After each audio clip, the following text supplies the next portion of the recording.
કોંગ્રેસના આગેવાન શ્રી શક્તિસિંહ ગોહિલના ભત્રીજા યશરાજસિંહની પોતાની રિવોલ્વરમાંથી અકસ્માતે ગોળી છૂટતા તેમના પત્નીનું મોત થતા આઘાતમાં પોતે પણ ગોળી મારીને આપઘાત કરી લીધેલ। ગઈકાલે અમદાવાદના જજીસ બંગલો ખાતે આવેલ એનઆરઆઈ ટાવરમાં કોંગ્રેસના અગ્રણી નેતા શક્તિસિંહ ગોહિલના સગા ભત્રીજા મેરીટાઈમ બોર્ડમાં ક્લાસ 1 અધિકારી યશરાજસિંહ ગોહિલની રિવોલ્વરમાંથી અકસ્માતે ગોળી છૂટતા તેમના પત્ની રાજેશ્વરી બા ગોહિલના ગળાના ભાગે લાગતા તે 108 બોલાવીને ચેક કરતા પત્નીનું મૃત્યુ થયેલ હોય સમાચાર મળતા પોતે પણ આઘાત લાગતા ગોળી મારીને આત્મહત્યા કરી હતી। અહેવાલ ગિરિરાજસિંહ રાણા।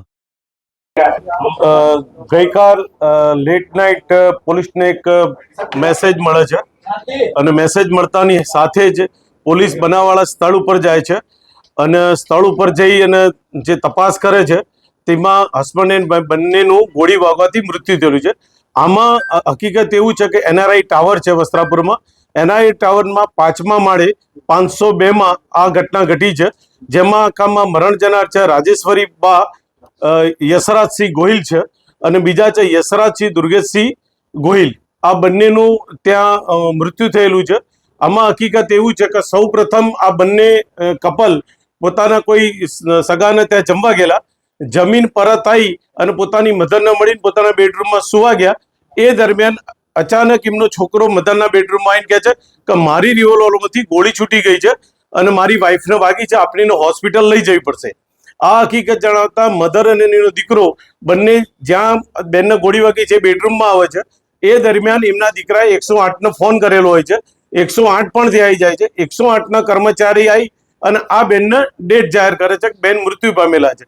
એ ડેથ જાહેર કરતા 108નો કર્મચારી બેઠક રૂમમાં જઈને પોતાના કંટ્રોલ રૂમમાં જાણ કરવા જાય છે કે ભાઈ આ બેનનું મરણ ગયેલું હોય, પોલીસ મોકલી આપો।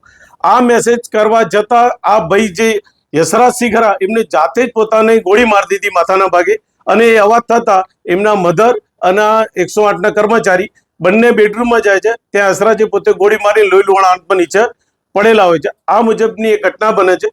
ઘટનાની જાણ પોલીસને થતા પોલીસ તાત્કાલિક હરકતમાં આવે છે અને દેવ્યાનીની બાની આ એક જાહેરાત લે છે અને ત્યાં જઈ એફએસએલ અધિકારી, ફિંગરપ્રિન્ટ અધિકારી અને ફોરેન્સિક એક્ઝિક્યુટિવ મેજિસ્ટ્રેટ આ બધાને સાથે રાખી મરણોત્તરના કાગળ તમામ કાગળો પૂર્ણ કરી અને બંને જે મરણ ગયેલા છે એ બંને હસબન્ડ એન્ડ વાઈફને બોડીના એફએસએલ એટલે ફોરેન્સિક્સ પીએમ કરવા માટે સિવિલ હોસ્પિટલ અસારવામાં મોકલી આપે છે અને આગળની તપાસ હાલ પોલીસ ચલાવી રહી છે।